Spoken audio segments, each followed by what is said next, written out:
you tell God the Father it was a kindness you done. What did he tell you? Forget about Dave. For our immediate purposes, there is no Dave. Dave does not exist. Maggie told me to notify next of kin. I didn't know who else to call. Plus, I couldn't keep this from you any longer.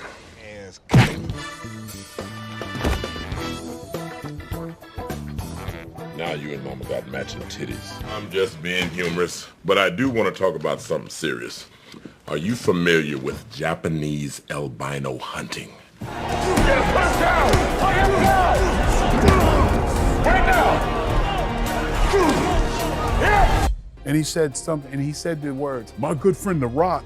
And I was like, I lost it. I was like, I lost it. Have you ever wondered how close the world came to never knowing the name Michael Clarke Duncan? No Green Mile, no John Coffey, no Academy Award nomination. Just a man 6 feet, 5 inches tall, 315 pounds of raw presence, digging ditches 6 feet below the surface of the earth on a gas main in Chicago, while his co-workers cracked jokes about Bruce Willis calling him for a movie. The story of how Michael Clarke Duncan went from that hole in the ground to the most celebrated supporting performance of 1999 is not a clean Hollywood fairy tale. It is a story full of hustle, heartbreak, loyalty tested, loyalty broken, and a debt that raised more questions than it ever answered. Michael Clarke Duncan was born on December 10th, 1957 on the south side of Chicago, Illinois, into circumstances that had no room for softness. His father left early, and his mother, Jean Duncan, a house cleaner, raised Michael and his sister Judy on her own. That kind of upbringing either breaks you or builds something immovable in you. In Michael's case, it built a man who understood what it meant to show up for the people who showed up for him,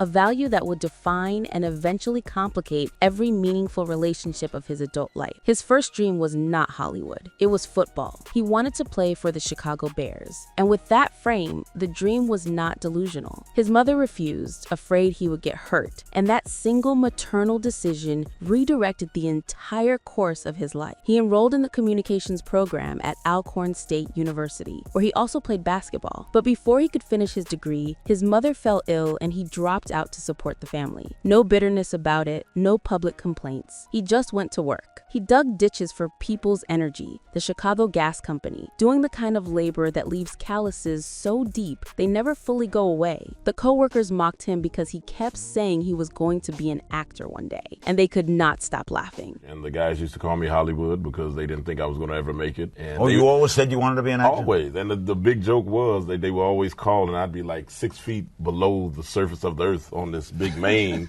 getting all this dirt from around. They say, "Hey, Big Mike, Bruce Willis is on line 2. He wants you to do a movie." And everybody would crack up, and I'd just sit there, and I'd say, "You know what?" I said, "One day you guys are going to have to pay at least $8 to see this face."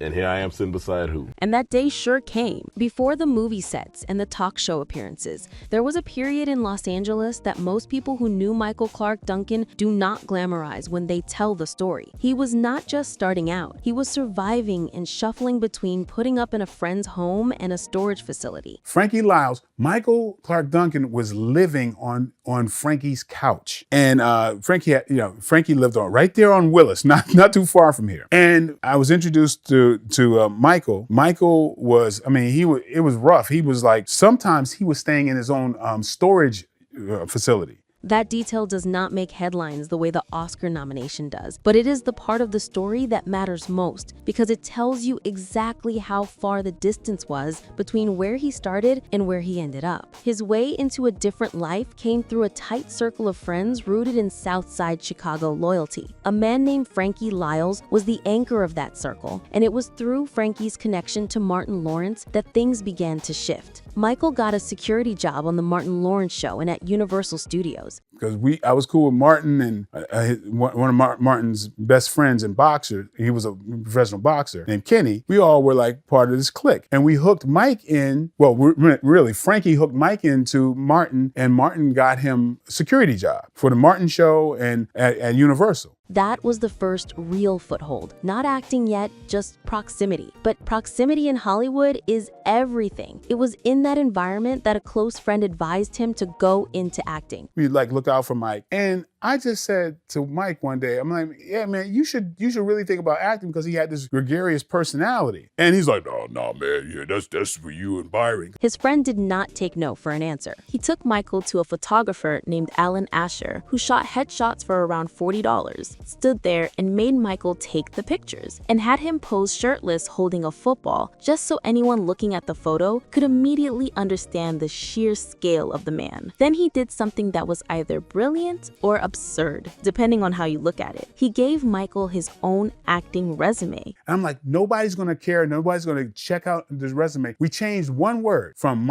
White to Duncan. That's all it was. And I said, because of your personality, people are gonna like you because of that. Another friend in the circle connected Michael to Dolores Robinson, the mother of Holly Robinson Peete, and one of the most respected managers in the business. Within months, Michael Clarke Duncan had his first walk-on role on the Jamie Foxx show. Now that's all good, but I'm talking about breaking out. Yeah. Escaping. Right. Now y'all are down with us. Right. We ain't leaving no witnesses. While the acting career was finding its feet, Michael was simultaneously building a parallel reputation as a bodyguard. His size and his seriousness made him exactly what celebrities needed, and the list of people he worked for reads like a roll call of the biggest names of the late 1990s: Will Smith, Martin Lawrence, Jamie Foxx, LL Cool J. Most significantly, he served as a bodyguard for the notorious B.I.G. When Biggie was shot and killed in Los Angeles in March 1997, Michael quit the personal protection business entirely. The grief of that loss, combined with the very real understanding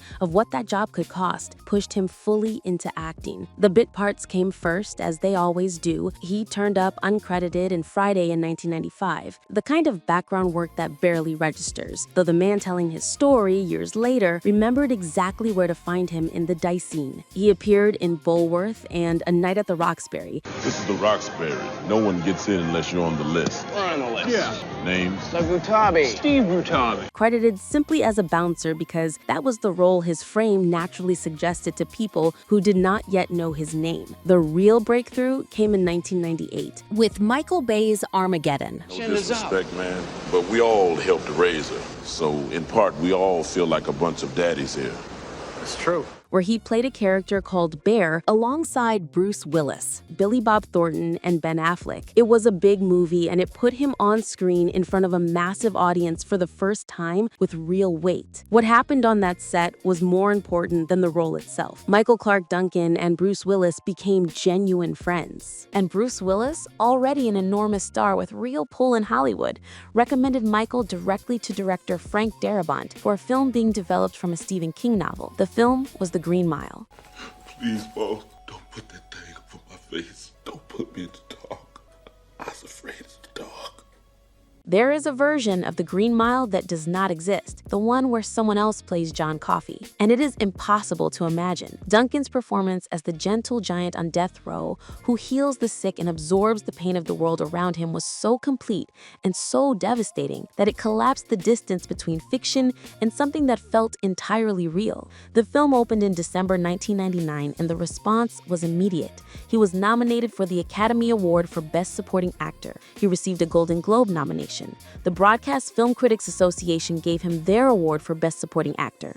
The man who had been sleeping in a storage unit in Los Angeles 5 years earlier was sitting in a tuxedo at the Oscars. His friend, the one who had dragged him to Alan Asher's studio and handed him a borrowed resume, watched all of this unfold with a particular kind of pride. It was the pride of someone who had done something real for someone they loved and had never asked for anything in return. It's all good because, yo, that's my friend, man. It's like, you ain't got to shout me out. My thing is like, yo, I did this, because I felt like you know me. I'm like, if I could help, man, that's part of who I am. So, but I was always proud that I had that I kind of got Mike into it. I was a little mad at Mike only when he would change up the story a little bit too much. Like he would say that he was sleeping on my couch. Nah, Frankie and Byron really was looking out for him. I just kind of was like, hey man, kind of introduced him to the acting thing. The years following The Green Mile were relentlessly busy. Michael Clarke Duncan worked constantly, chasing the kind of range that an actor with his physicality rarely gets offered. He played the villain Kingpin in the 2003 Daredevil film alongside Ben Affleck and Jennifer Garner. I've heard that before, all too many times. But answer me this. How do you kill a man without fear? a role that required him to gain an additional 40 pounds on top of his already massive frame, and also required him to inhabit a character that was traditionally written and depicted as white. He did it without apology and with full commitment. He showed up in Planet of the Apes in 2001. Take your stinking hands off me, you damn dirty human! In The Scorpion King in 2002. Now I have a chance to return the favor. Your trespassers here. Our survival depends on this place being kept a secret, so we have a problem. In Sin City in 2005. Shut up, or I'll plug you. Of course, Mr. McCarthy. A fair trade. She's all yours. Where critic Roger Ebert specifically called out his few scenes as bringing true horror to the film. He appeared in Talladega Nights. That was some of the dumbest driving I have ever seen in my life. Thank you. And I know you won the race. You're not gonna live forever. In The Island. I want to go to the island! You promised! I want to live! I don't want to die! In Kung Fu Panda as a voice actor. Tough guy, did you hear? Oogway's finally going to give someone the dragon scroll, and it's not going to be you. What are you doing? Don't get him mad. In Green Lantern voicing Kilowog alongside Ryan Reynolds. Yeah, I heard about humans. Think you're the center of the universe. You want to be a lantern? You gotta commit to the core. He was in 2.5 Men. I'm still working for the Chargers, mostly front office stuff. Really? So you probably have access to tickets and such. I do. You want me to hook you up? In Chuck. You should know that I am probably the most important intelligence asset in the world. That is the single dumbest story I've ever heard. In The Sweet Life of Zack and Cody. He became a recurring character as Leo Knox in the television series Bones. His question was, and I quote, "Who sent you?" Who are you? Leo. Walter's legal advisor. Ike there's his bartender. Who are you? Which led directly to him landing his first actual starring role in the spin-off series The Finder in 2012. Walter found me in time to prevent me from killing a man in cold blood. In return, I will give up my life to help him. That show was still airing when he died. In 2009, he stopped eating meat entirely, became a vocal advocate for veganism, and appeared in PETA campaigns crediting his plant-based diet with increased strength. Hello, this is Michael Clarke Duncan for PETA. I became a vegetarian 3 years ago. He trained Brazilian Jiu-Jitsu at the Gracie Academy in Torrance, California, eventually earning a purple belt. He was, in other words, a man who kept building himself, kept looking for the next challenge, kept finding ways to prove that the man who had been laughed at in a ditch in Chicago was still very much present, and still very much proving people wrong. Success does something to people, and the people who loved Michael Clarke Duncan before the success were the ones positioned to see exactly what it was doing to him. On talk shows, the story of how he got started began to shift. Details changed. He started claiming he had been sleeping on his friend's couch rather than on Frankie's couch, which bothered the people who had actually been the ones holding him together during those years. His friend who had taken him to get those first headshots could live with being uncelebrated. What he could not live with was being erased, especially when someone else in the circle, a man named Sammy McKinney, who had connected Michael to his manager, had fallen ill, and the only thing anyone ever asked of Michael was to make one phone call to let Sammy know he was remembered. That call, as far as anyone in the circle knew, never came. The moment that crystallized the distance for his friend came during a phone call when Michael casually referenced Dwayne Johnson as his good friend. The phrase landed like a slap. Not because there was anything wrong with Dwayne Johnson, who by all accounts is an exemplary person, but because the casual ease with which Michael reached for that name revealed something about where his emotional anchors had drifted. And he said something, and he said the words, "My good friend, The Rock." And I was like, I lost it. I was like, I lost it. And I'm like, your good friend, The Rock? I don't want to speak, I'm not trying to speak ill of the dead, but this is just, what I'm saying is, it's just about loving the people who got your back. Frankie's your good friend. Byron's your good friend. Frankie was his good friend. Byron was his good friend. These were the men who had let him sleep in their homes, driven him to auditions, made phone calls on his behalf when he had nothing to offer in return. The reordering of those relationships said something about what Hollywood does to the people inside it. In the last years of his life, Michael Clarke Duncan entered a relationship with Omarosa Manigault, a reality television personality who had become famous through her appearances on Donald Trump's The Apprentice, and who would later serve in the Trump White House. The relationship raised eyebrows in his circle. She called herself his fiancée. His family and close friends disputed whether any formal engagement had actually occurred. On July 13, 2012, Michael suffered a heart attack. Omarosa was reportedly present and performed CPR before emergency services arrived. He was taken to Cedars-Sinai Medical Center and placed in intensive care. He was 54 years old. By August, he had been moved out of the ICU, but he never fully recovered. On September 3, 2012, he died of respiratory failure. The man who had once told his coworkers they would pay $8 to see his face was gone. What followed was not a clean period of grief. Michael's family went public with accusations that Omarosa had manipulated him in his final days, lied about the nature and existence of their engagement, sold his personal belongings without the family's knowledge or permission, and altered his will. His sister Judy and other family members formally called for an investigation. Yes, he was. Who was part of Trump's cabinet. Mm-hmm.